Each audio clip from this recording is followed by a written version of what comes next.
What up, everybody? It's the Built Different podcast. As always, Ricky Alphonse, the CEO and founder of Extropian, joined again by Sean Greener, Justin Kim, and our main man from War Media, one side of that amazing duo, Raul Gamboa.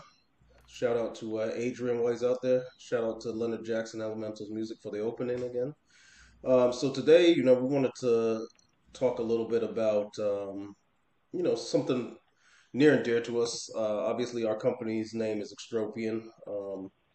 It has a very distinct definition. We feel like there are a lot of people out there that every now and then they embody what we want our product to feel. We want all of our consumers to feel when they use our product, and the things that they feel like they can do when they wear our product, and as they look at that data and they start to figure out some things about themselves. So with that being said, we kind of wanted to just go into just different individuals and moments in time that we felt like embodied our movement and what we're about and what this company stands for. So with that being said, I know I kind of stole your thunder a little bit, Raul. Anything you wanted to say, or I'll let you take the reins and get us started. No, yeah, yeah. By all means, to steal the thunder, Ricky. Um, I won't pretend to know as much about the world of sports and the world of athleticism as some of my peers here. But I'll definitely throw in my opinion here and there. But I believe part of today's conversation is going to be maybe examples of those who have pushed far above and beyond what we consider normal human limits, right? And what's amazing to think about with some of these people is realistically they did it without the technology, right? They did it without the next generation of wearable sensors, of metrics, of smart information being fed to you to help you become a better athlete. They did it all without that, right? So sometimes all we can do is think, well, what could they do with something like that, right? So without further ado, I don't know if Justin or Sean wanted to kick us off with their Extropian athlete that they wanted to share. I guess I can go first. So when we were first coming up with like the new name for the company, and we learned about, or I heard about Extropian and what the definition is, the first person that came to my mind was David Goggins, and I feel like I think we've talked about it before. I think we're gonna do like a Person of the Week post about him at some point if we haven't already. But yeah, you guys know about David Goggins, right? Know his story? Yeah, 100%. Read his book. Monster. Yeah, he's a savage, man. I guess for people listening to this that don't know who he is, he's like nowadays he's like a motivational speaker and he's like an author and stuff. But before that, he was a Navy SEAL in the military, and he has like the craziest story I think I've ever heard. He grew up in like an abusive household, and then he was a pest control guy. I actually read his book a few years ago, and it's Can't Hurt Me, I think it's called, right? Yeah, Can't Hurt Me. It's a really good book. Yeah, if you haven't read it, I highly recommend it. But yeah, he was working as like a pest control guy. He was going nowhere with his life. He's a very like unhealthy guy. He was very overweight. Just nothing was happening for him. And then he joined the military, and he joined the Navy SEALs. I'm paraphrasing his life story a little bit, but he joined the Navy SEALs, and due to various injuries and stuff, he went through the BUDS training. You guys know what BUDS training is? Yeah. No, what is that? BUDS training is basically like the boot camp for the Navy SEALs, essentially. It's where they teach you how to badasses of the badasses. Yeah, and it's like notorious for being like the most grueling thing in the entire world. Like, very few people make it all the way through. And what I was reading in his book is that he actually took BUDS training like 3 times, which is bananas. Because taking it one time and just like making it through, that you're a superhuman. But like saying, oh, okay, I didn't finish it, I'm gonna go back 2 more times and try to do it again, is that's insane. And he eventually did make it through. Yeah, exactly. And so that's that alone, I feel like is very much like the Extropian mindset of just trying to like achieve new goals and trying to uh, do something that you didn't think was possible for yourself. So that by itself, I feel like makes him an Extropian. But he doesn't stop there, and he's also became an ultra marathon runner. I didn't even know that there was an ultra marathon. I thought there was just marathons, but there's even harder marathons than that. So now there's ultra marathons, and he ran. I feel like he ran like every ultra marathon in the world, which is bananas. I forgot I think it was called like the Badwater Ultra Marathon, which is like an invitation only marathon, and I can't remember like the exact amount of like how far it is or how long it is, but he ended up getting like first place in it, and I don't think he had like years of training to do that. I feel like maybe he had, you know, not a couple months, maybe he had like a year of training or something like that. Don't quote me on that, but he had So very it's little looking training. like Badwater is a 135-mile ultra marathon across Death Valley, California, the hottest temperatures on Earth. Yeah, so that's, and he got first place in that. And apparently, when I was reading on his profile again when I was rereading kind of his story, that he came in first, and the next guy after him was like 20 minutes later. That is insanity to me. So, and then on top of that, I completely forgot about this. He holds the world record for most amount of pull-ups in 24 hours. I think he did like a little over 4,000 in 17 hours, I think, which is I like can't comprehend how you do that, how you accomplish all of those things. And it's crazy, like you read about in his book, like just where he started at to everything that he ended up accomplishing in his life. It's pure mindset, you know, and it shows that, you know, you can be like a superhuman essentially, but you know, it takes a lot of work, and anybody can do it if they really commit to it. Ultimately, I believe. Yeah, I'd love to meet him. Hopefully, we'll meet him one day. But I think anybody that meets him, you always feel like you're not doing enough because Yeah, he just has that mindset, like just what is it? Stay hard. That's what he always says. Stay hard. I really like just how he has that I can't be broken mindset, and I can't be defeated. I can't be broken. I'll get through anything because I think a lot of those marathons that he did run. He was just badly injured, and he still yeah, finished. And yeah, he just, I mean, just yeah, he embodies like everything that extropian is about, and being extropianism, and besting yourself, being the best version of yourself, not letting anybody tell you no, and because yeah, he was pretty much rock bottom when he joined the SEALs, and he wasn't supposed to be where he is today, and he made it. So love hearing and reading anything about that guy. yeah. And I follow him on Instagram, and it's like every post that he shares, it's like him running somewhere, like at like 6 in the morning even, and then it's just like I'm sitting in my bed like watching TikTok. I'm just like I should go to the gym Yeah, now. yeah. And Stay hard, Justin. Stay hard. Exactly. and, and you know too that has to take a tremendous amount of passion. Not only motivation, but also the like actual enjoyment of the sport or of the activity for him to continue to push like that, especially through injury. I mean, they always say like don't push through injury because it could make it worse. But I guess in his case, it he kind of defies that. Yeah. I I I want to say in his books and stuff, he doesn't. He says he doesn't enjoy it. He needs to push himself. That's what it's about. So it's like not like he enjoys the running. It's just like he has to. He's battling himself, and he wants to outdo what his mind's telling him he can't do. And He so he probably he wants does to push those enjoy. limits. He probably does enjoy that process though, like the process Yeah. of improving and bettering yourself, even if it hurts on the Hmm. way. There's got to be a passion behind it. He's not Yeah. miserable in the sense that he's still choosing to do it. But it still probably hurts to do 4,000 pull-ups in 24 hours. Oh yeah. Oh yeah. So yeah, So that's yeah. No. when Ricky was telling me about, talking about someone that sort of personifies the extropian mindset and the extropian kind of definition that we have, he was the first person that I thought of. It was like a no-brainer, so I had to bring him up. That's a great one. Yeah, the first thing that came to my mind was actually a video that I saw recently. It's not new, it's kind of an older video, but from the 2008 Summer Olympics at Beijing, the U.S.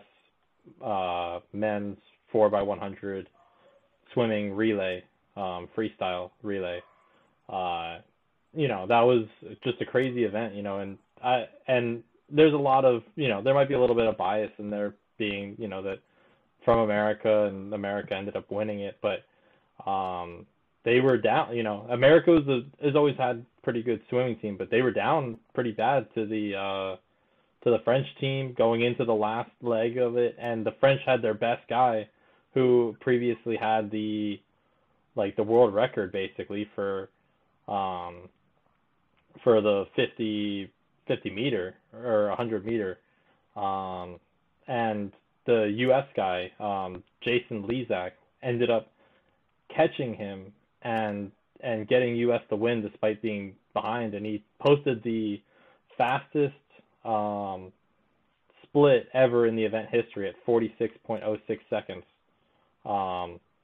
And he ended up getting U.S. the win, and they beat the previous world record by 4 seconds, which in swimming 4 seconds is, an eternity. And what's funny is the French team, who came in second, also beat the record by probably 3 seconds. It's like, that's so just the pure determination and stuff to, not only compete at that high of a level, but then also, you have another team that's breaking a world record, doing something better than anyone's ever done it, and yet you still find a way to beat them and do it better than they are doing it. So that was my example that I just thought was really cool. I had seen it recently, and I just, I love kind of the comeback story and stuff like that, and I think that's a great example of it. Yeah, I remember watching that live, and I mean, it was just one of those you jump out of your seat moments, watching them, kind of come back. And swimming, competitive swimming, especially Olympics, is always fun to watch because it's like just inches. It's a matter of inches and just, seconds. And, you think back to their training and everything that went into it, because a lot of times I think the announcers kind of set them up for failure. I think the French team was they were the world record holders, so they pretty much, when they broke out into that lead, everybody thought, oh, here they go, they're just gonna pull past, and then you slowly, each man that came up in the their turn in the pool, they started pulling up, and it started inching closer and closer, and you're like, can they actually do this? The announcers still were, pretty much kind of saying that they didn't think that they could catch up with the French swimmers, but little by little they just they pushed through, and you could see everybody's will and determination just in that pool, and in that moment every man worked together, and I mean, it was an incredible moment. I remember it, and I remember jumping up in my seat, and it was a the announcers were going crazy, the team was going crazy. It was a all around just crazy moment. I remember that. And what's wild too is the French guy didn't even do bad. No. He swam in 46.73. He was second best on his team. He was faster than the other 3 Americans. He swam a very good last leg.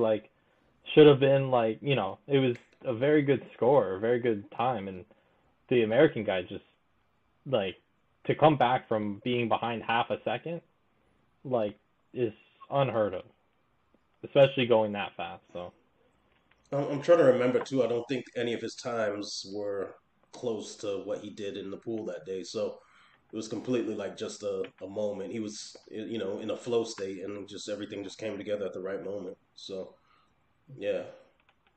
Yeah, and so that's just my example of what I kind of envision when we talk about the Extropian mindset. Someone doing something that just seemed oh man, this is the best. At the time, the other guy is the best guy to ever do it, and you're it's hard to imagine oh, I'm just gonna beat the best guy out there, and beat him by, not only beat him, but beat him by a lot. And he did it. So yeah. What about you, Ricky? Any moments that come to mind for you? Yeah, I mean, there's several moments throughout history. I think one of the craziest things I think people do is mountain climbing. To try to, you know, go to the top of the highest peaks in the world.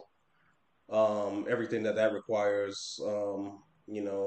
The health complications and what you put your body through, and the potential for death. I think one of the crazier things I've heard is like Everest, and how many bodies they find on the way up there. People that tried and failed, and still people see that and they continue to push forward.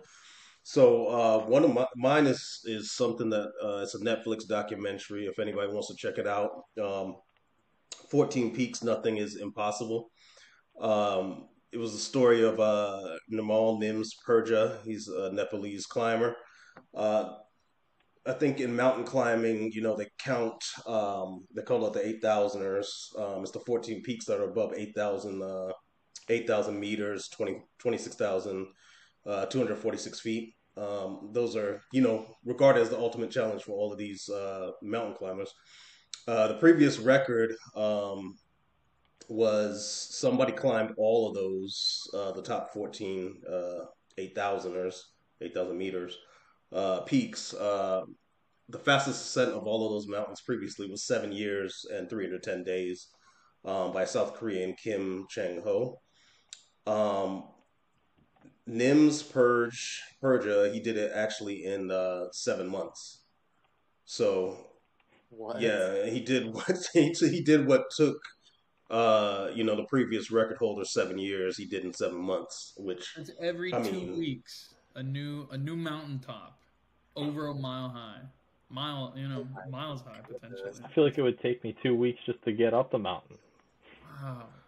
the prep and everything, from what I hear, is extensive. You know what I mean? You don't just, it's not like just like I'm gonna do a hike. It's you got to prepare and scout everything out and map everything out. And this guy did it in 7 months, which is insane. The one thing I got to give the previous record holder though is that he did it without oxygen assistance. This record holder did, doesn't really change how crazy it was, but yeah, that documentary, if for anybody who wants to check it out, that is an incredible feat, and the thing is somebody else is going to go out there and try and break that, which is, I guess, the beauty of what he did. It's going to push that next person to be an extropian and try and best him if he can, he or she can, by a month or a week or a day. Um, Maybe that's it's what's an what's obvious beautiful about it. like this. Did he like he climbs it by himself, right? He's not going with like a team of people that do it with him to like in case there's like health concerns, like they can help bring him back down the mountain. He just goes by himself, right? I think so. I'm not 100% sure. Oh, I would assume that there would be like a crew and probably if people document and stuff. So I'm sure there was people out there. And But but I'm guessing that the crew was probably different for each mountain. Like, it's probably like, this crew for this mountain, this crew for this mountain. yeah. He's the only one that's like saying, okay, I got to get on a plane and go to the next mountain 2 weeks from now. Yeah. Like the rest of the crew's like, okay, we did the one mountain, we're done. The rotating yeah, cast. Good luck. Yeah. Jeez. Oh, that's a yeah. great So story. no, it's wild, man. And like I said, the crazy thing, some extropian out there is gonna want to break that record, and that's the beauty of what he did. It's just gonna push that next person, the next man or woman, to say, hell, I can do better than that. Did he talk at all about like what he attributed that to be able to cut it down from 7 years to 7 months? Did he use some sort of like new technology, or did he just study the paths very extensively, or did he not say? I'm not 100% sure. From everything I've read, it because I haven't watched the documentary. I want to kind of put that out there. I haven't watched it yet. After doing more research on it, I'm definitely gonna watch it. So I'm not 100% sure. But from everything I read, it was just he just did it. But I have to go and watch the documentary, regardless of if he did anything. I mean, that's still Raul kind of broke it down into a year, what Yeah, it would look every like. 2 weeks, That's a new peak. That's incredible. I mean, I don't think they could helicopter me onto the top of the mountain 7 times in a year. So that's wild. But yeah, I mean, I don't know if anybody had anybody else that they thought of while we were kind of talking about each individual person. Um, but And just to be clear, I mean, this is, a couple examples. There's plenty more out there. We've been posting pretty much weekly of our a person of the week, and a lot of those people as well are very prime examples of people that we believe are extropians, whether it's a physical accomplishment or even, a mental accomplishment. There's people that are extropian not because of something that they've done physically, but something that they've accomplished with innovation and whether it's technology and stuff like that.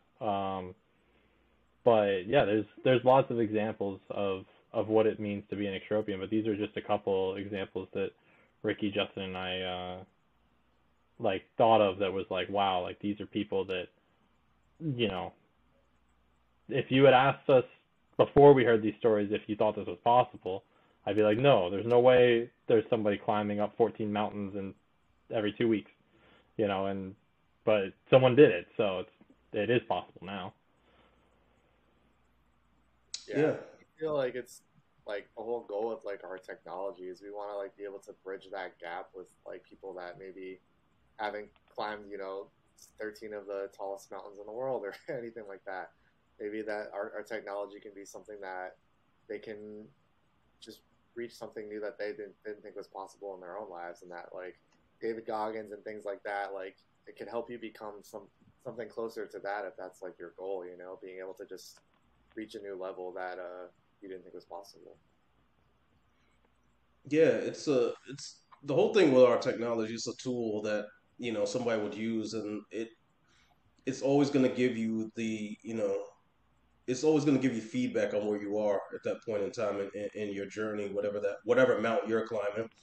Our goal through the technology is to to make that mountain smaller, to you know give you that self belief and let you know that it's possible. Well, each one of these individuals and everything that we discussed today, they each had, they each made what was impossible possible. Those feats are far and few between. We want to help people with their mindset and help them develop and build that mindset through our technology, through our data, that they can make these type of feats happen and whatever they want to do in their life, on a more consistent basis. And that at the end of the day, that's our goal. And I think, the way our technology, a user uses our technology, the user experience, it allows for that. You know, we say many times on these podcasts, and we're gonna reveal everything in due time. But yes, a user experience like none other, that you can do whatever activity you'd like to do, or whatever sport you play, or whatever health condition you want to monitor. You could do so without even realizing you have something on you. So um, but that all translates to you flowing freely, and data, you being able to look at these data streams that are relevant to you, that help you be the best version of yourself, and help you get over whatever mountain you're trying to climb. I agree. So yeah, Raul, I'll let you pivot us. Awesome, awesome. Well, if anyone has any other things to say, or if no one has any other points, I think Ricky left us on a great point, which is that a lot of times when we're looking at the work that we're putting into this piece of technology, what we want to create is something that can help our users and our extropian community climb their mountain, like Ricky just said. Whether it be that next goal within your sport, whether it be that next fitness goal or health goal, whether that be a mental challenge that you have to overcome. With that added technology, we can think back to some of these great accomplishments and think, what does the future have in store for those who put the effort in, for those who put the work in, right? So if no one has anything else, I think we can call it an episode. I wanted to say again, like, I feel like we sometimes don't close it out and thank everybody. Sean did a great job with this last time, thanking everybody that listens to our podcast. We're trying to grow our audience. We're trying to build this community. Every episode we're trying to provide, some small examples of what this community is all about. But we want everybody to follow us on social media. We want everybody to keep in touch with us. And we want everybody to follow us on our journey because this is our mountain that we're climbing. Is producing first of its kind technology that we believe is going to revolutionize a host of industries, and it's going to revolutionize wearable sports. We're here to disrupt the status quo and just knock people's socks off with this technology. So if everything that we say resonates with you, if you want to be the best version of yourself, if you want to do the things that you thought were impossible previously, join our community, be a part of this, listen to our podcast, follow us on all of our socials that Raul thankfully links in every episode. But yeah, we just want to thank everybody. We see that more and more people are listening. We appreciate you, and join the conversation, have fun, comment in our comment section, like and subscribe to everything that we do. So in due time, like, we're gonna reveal everything slowly to everybody, and I think we're gonna really impress everybody out there, and that's not only from the perspective of what the technology does, but the way it makes you feel and the things that you're able to accomplish. There's nothing else out there like it. So with that being said. And let us know in the comments what your mountain is. We want to hear from the community. What could you use these new technologies for? So thank you everybody so much for listening to another episode of the Extropian Built Different podcast. My name is Raul. I have been here with Justin, Sean, and of course CEO of Extropian, Ricky Alphonse. Thank you everybody so much for tuning in. Have a good night. Thank you.